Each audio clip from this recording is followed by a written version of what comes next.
The other day I was strolling past the Emirates Stadium when I caught a glimpse of a crowd. Now I decided to pose a question to this crowd. Why are you guys waiting outside of the Emirates when there's not a match this week?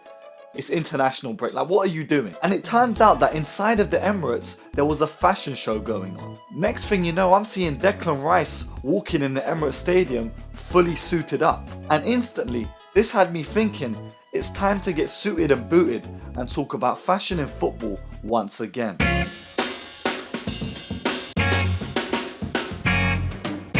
Matchday walk-ins, where you'll see some of your favourite players walking into the stadium suited and booted up. Whether they've been styled by a professional or they just pulled out something in the wardrobe 20 minutes ago before making the drive down to the stadium, you'll see the best of both worlds. But for Hansi Flick's new look Barcelona, he decided to scrap this whole idea. From seeing groundbreaking outfits from Jules Koundé week in and week out, we've gone to this.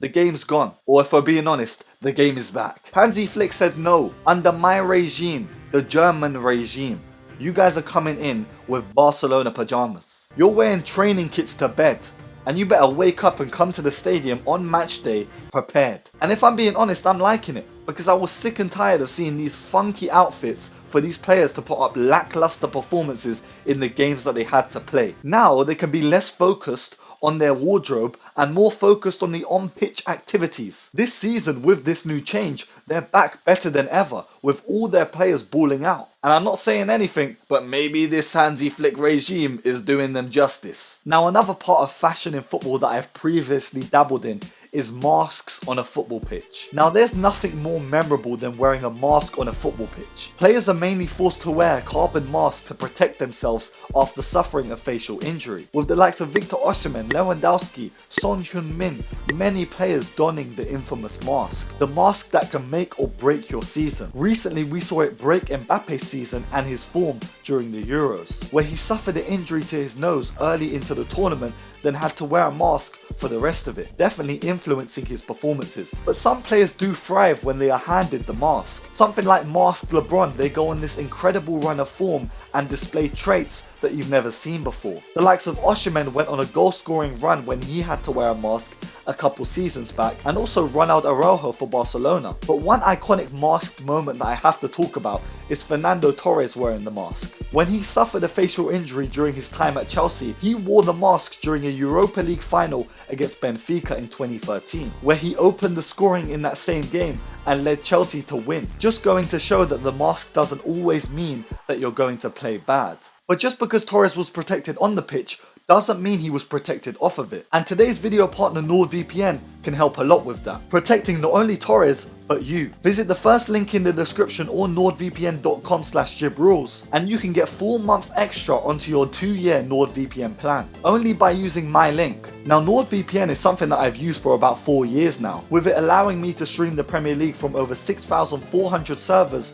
and over 100 countries. Not only does it do that, but it also encrypts my data so I can be chilling in a library editing a video whilst being protected online. With my link nordvpn.com/JibRules, you can use it to secure you and protect you just like a face mask in game. And NordVPN might not be carbon plated, but it sure did make me elated when they hit me up for this partnership. So again, make sure you click the first link in the description or go to nordvpn.com/JibRules, where you can join me, get NordVPN for yourself and also get 4 months extra using my link. Thank you to NordVPN for partnering with the Jib Rules faithful in this video.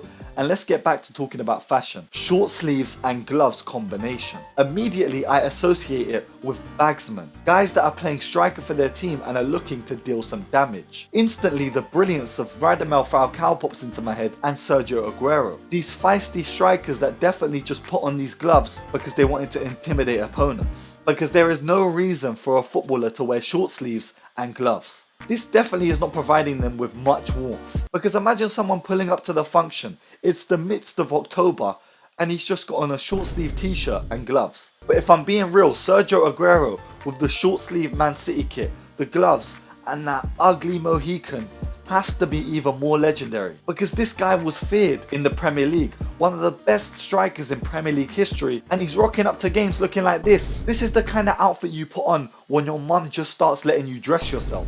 And of course there have been other players that have donned this famous look, the likes of Zlatan Ibrahimovic, and for a lot of the comments in my last video, they suggested Sabitzer for Man United, rocking the gloves, short sleeves and a man bun. This guy put all his attributes and all his effort into his appearance and put up some slumped displays for Man United during his time there. Another trait that we just have to delve into a little bit more is incredibly low socks. The likes of Jack Grealish, Kavica Kvaratskhelia and Dybala, all rocking extremely low socks and invisible shin pads. But they have every right to, because if you watch some of their silky skills in display, you would understand why. They don't need to try hard, they just roll up to the game and just start taking on players. I remember when Jack Grealish first stepped into the Premier League 2020 to 2021 and he was rocking the short low socks. This guy was balling week in and week out for Aston Villa on that left hand side, making a name for himself and ultimately earning him a move to Manchester City before things kinda went downhill, losing the flair and becoming more practical. But he had his time where he would just go in and out of defenders with ease. But again, I must reiterate,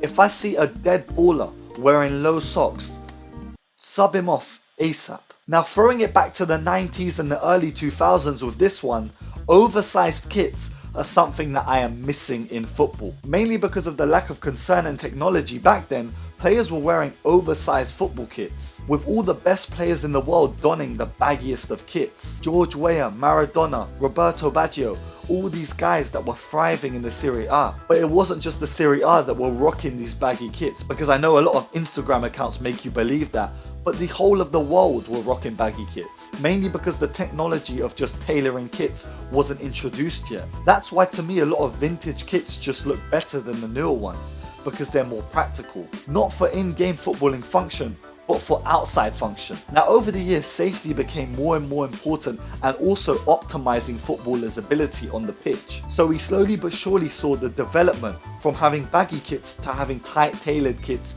that would kind of stick to the skin. Because with these kits came many problems. Being held back when you're running at full pace because your kit was quite loose became a really big problem, with players of course getting injured. Now you're forced to play proper football and defend. Another trait from the older eras of football has to be footballers wearing jewellery in game. The likes of Maldini, who would tackle you into next week Tuesday, all whilst wearing a chain around his neck. Or Maradona, who would glide through your entire team, again whilst wearing a chain. But of course, speaking from nostalgia only goes so far, because if you're wearing a chain in game, that is such a safety issue. Just imagine a madman like Pepe playing in an era where some players were wearing chains around their neck. This guy would have grabbed that chain and slide tackled them in the same move. This is the same guy that kicked a guy about 8 times after making a tackle. So I thank the footballing gods for taking this out of the game. Another thing that we have to talk about is customized boots. When a footballer just goes out of his way and hits up the likes of Boots Plug on Instagram for a new customized pair of boots, I think that makes him a real brother. You know, a guy that really cares about the little things. You know, if anything, it's the little things that are getting him by. Or getting him high. It's the little things that get me by. I've seen the likes of Pierre-Emerick Aubameyang don some Dragon Ball Z customized boots. Bro, that is cold and you can't tell me otherwise. We need to see more players rocking customized boots. Now the last piece of fashion within football that we have to talk about is managerial drip. From the likes of Pep Guardiola rocking Stone Island on the byline, to Arsene Wenger and his elaborate collection of puffer jackets over the years that he sometimes couldn't zip up. Managers have some of the biggest influence on fashion in football. But I need you guys to help me on this one. Comment some managers that just have some different drip. Whether it's them actually in-game coaching their team or on the training pitch. And a quick shout out to all the clubs that just do these big brand collaborations. The likes of AC Milan crossing over with Off-White. We will look back in 20 years time and say that this is football heritage. Because I know there's many people that hate it. So yeah, fashion in football is back and it's as iconic as ever. Comment anything that I missed out in this video, and if you enjoyed it, leave a like and subscribe. Thank you guys as always, and make sure you stay blessed, stay safe, and peace.